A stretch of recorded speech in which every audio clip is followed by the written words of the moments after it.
over the astrological energies for September 12th to the 18th. I am back from my self-care time out because I am not excluded from needing that.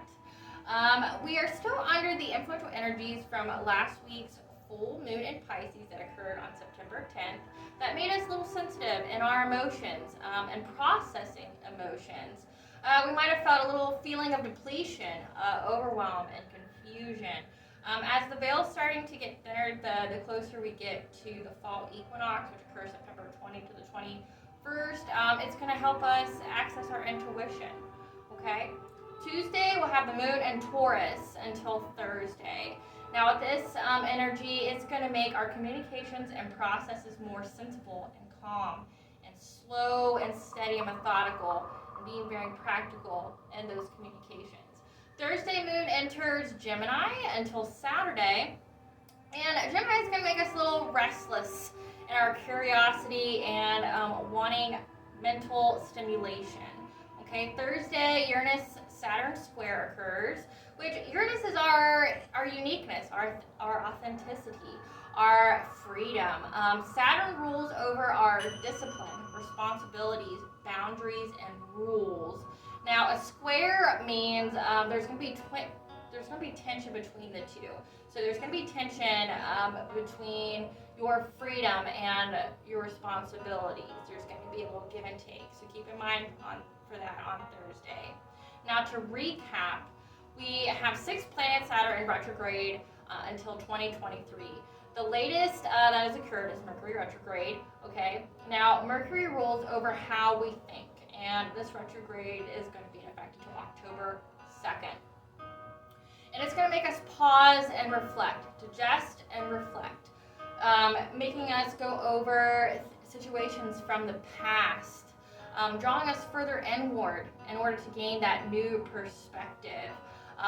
Expect the unexpected, okay? And new opportunities are going to come about because of this. But we're going to process things to get that clarity and new perspective that we need. So don't be surprised if the universe, these energies, is going to bring you to a sudden stop. It's going to make you pause. And there's a reason for that. It's to make you go within, to trust your intuition, to trust that inner knowing of what you know. Mars is stationing retrograde October 30th. That's when it goes into retrograde. Now, it started to station in the shadow period, which the shadow period means it's just starting to line up to get into that retrograde. And that occurred on September 4th. Now, the actual retrograde occurs October 30th and lasts until January 2023. Okay, so Mars controls how we deal with life. And it also makes us look at our energy levels and where we are spending it. You know, energy is currency.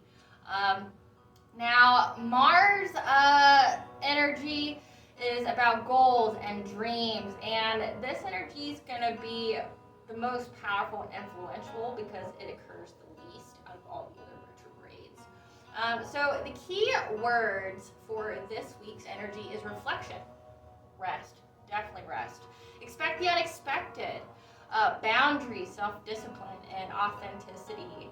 So this week, to expect the unexpected, I'm going to go over 2 chakras because I feel with this week and the energies that we have, it's going to majorly impact 2, and to deny information about one just wouldn't be right just because I have a rule of using one. I'm going to break that rule to enable to be able to provide you with what you need to know. Okay, so we're going to talk about the solar plexus and the third eye. I know I just did a live or a video about the solar plexus. It's being really influenced at the time, so it needs to be discussed. Mars and Saturn, these energies, they control our motivations, our willpower, our drive, our life lessons, and destiny. Okay, and these planets rule over the solar plexus, which the solar plexus is our personal power, our decision-making skills, our responsibilities, our responsibility of the self, like listening to our inner knowing. Okay, and it makes up the abdomen, the stomach, the upper intestines, the liver, the gallbladder, your kidneys, pancreas, adrenal glands, your spleen, your middle spine. And what we need to know about the energy with this chakra is that we need to choose spirit over the illusory world that we call the matrix, okay? Going within, choosing the spirit, okay? Every choice that we choose to enhance our internal power limits the authority of the external world, which strengthens our energy field.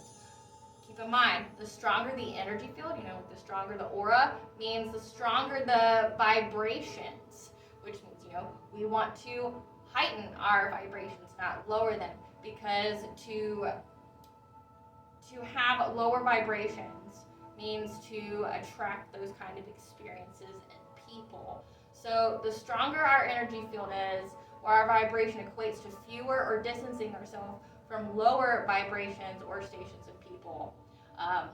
It also heightens our self-esteem, our self-care, and our self-respect, okay? Remember, lower vibration decisions are made out of fear or for survival, which is usually made out of fear. So examples of this would be like coping mechanisms, like drinking, overindulgences, things that help you cope with the stress of everyday life, okay? So we need to unplug from negative people and experiences, withdrawing from the tribal mind and authority, and to reject old truths, With these energies, we will need to be conscious of our words this week, or drawing to conclusions too quickly, or we can be prone or set up for emotional upsets or misunderstandings. Okay, so you don't want that, but the energy is going to set that up. So just be mindful of how you communicate, be mindful of what you say, and be mindful of what you think you know, okay? Instability in our relationships, or stress over money. So as I stated with the solar plexus, it's about our willpower, our drive, okay? So stress over money could potentially happen, which means you need to look at your self-control, look at your responsibilities, look what the life that you want to set up for yourself, and the ways that you can make that happen, okay? And also, during the retrograde period, it's not a time for making hasty decisions, especially not Mercury retrograde. So we need to go within, and we need to really just process everything before we make any big decisions, okay? And along with this, we have Uranus, which impacts our energy and the residual energies of the full moon in Pisces. Now, Uranus rules over our authenticity, our freedom, and also our emotions. It shifts us from the external world to the internal world, so going within again, to surrender to the divine plan for all, bringing about a new level of clarity. So we're going to go with some of the energies of the retrogrades to digest and reflect, which coincides with the third eye chakra, okay? And the third eye chakra is your chakra of wisdom. It makes up your brain, your nervous system, your eyes, ears, nose, your pineal glands, and your pituitary glands. So basically, it's how you collect data from your everyday world to process internally. So if you think of everything that you do and everything that you see, touch, smell, hear, your subconscious and unconscious is just collecting that data just to understand the world around it, okay? And so that's why this is the chakra of wisdom. Seek only the truth to see and separate yourself from illusion.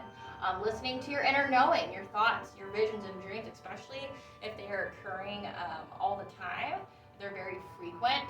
And this is also more prevalent the closer we get to the veil thinning, which again stated is the fall equinox. So the fall equinox is when the veil starts to really thin to get in preparation for Samhain, which is when the veil is the thinnest of the year.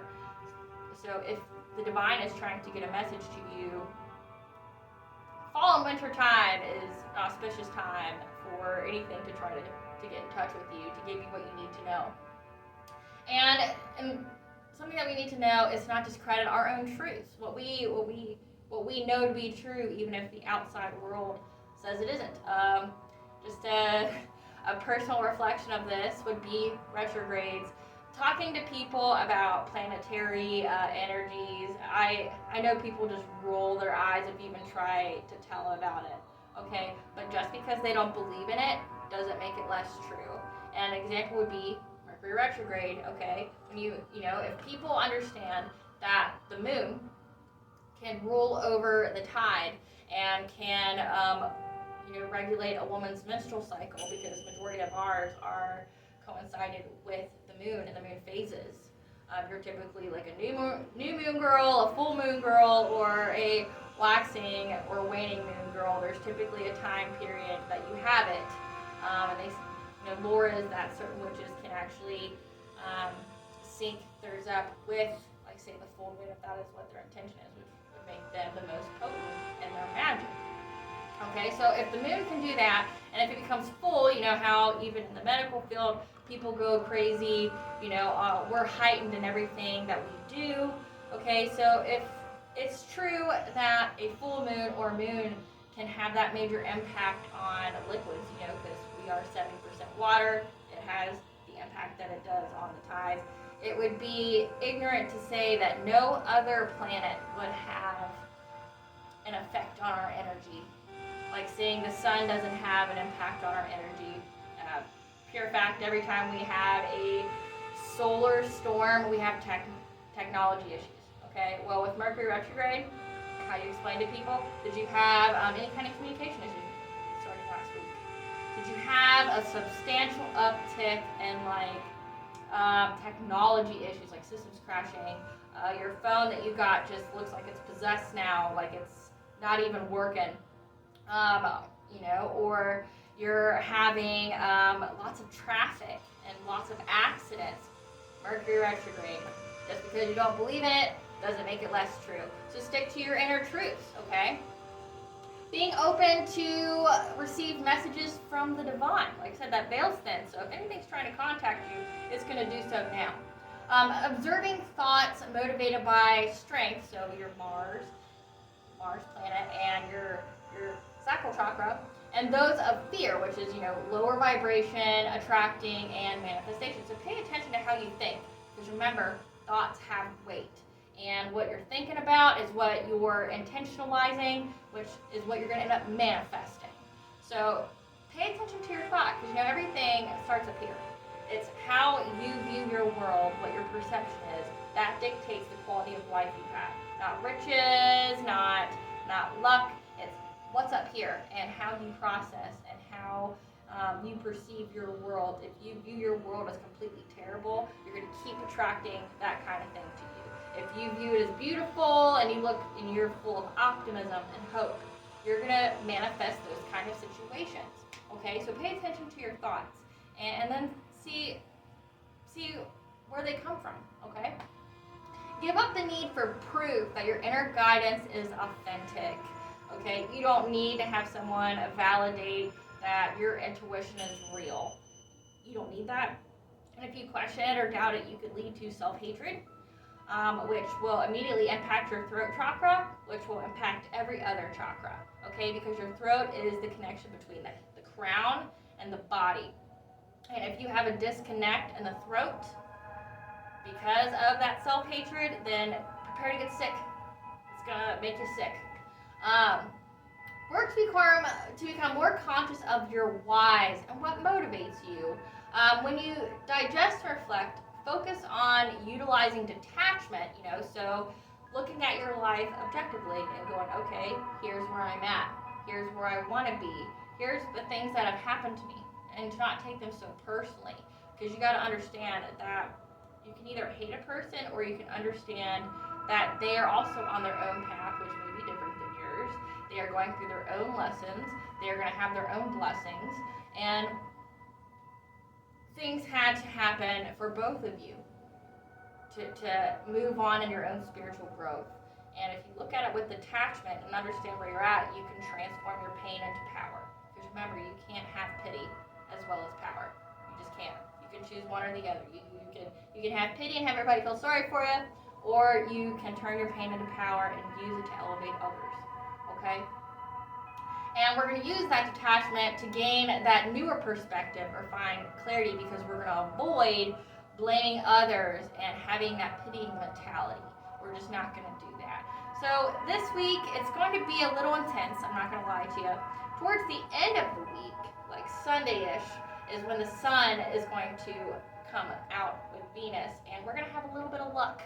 We're going to have a little bit of new opportunities coming our way. So it seems kind of dark to the beginning, with our emotional upsets and possible control issues, but that's what we need to focus on. We need to focus on listening to our inner guidance and practicing boundaries, sticking to them, and we need to focus on how to amplify our willpower to get us to the goals that we are trying to manifest for later on in this year.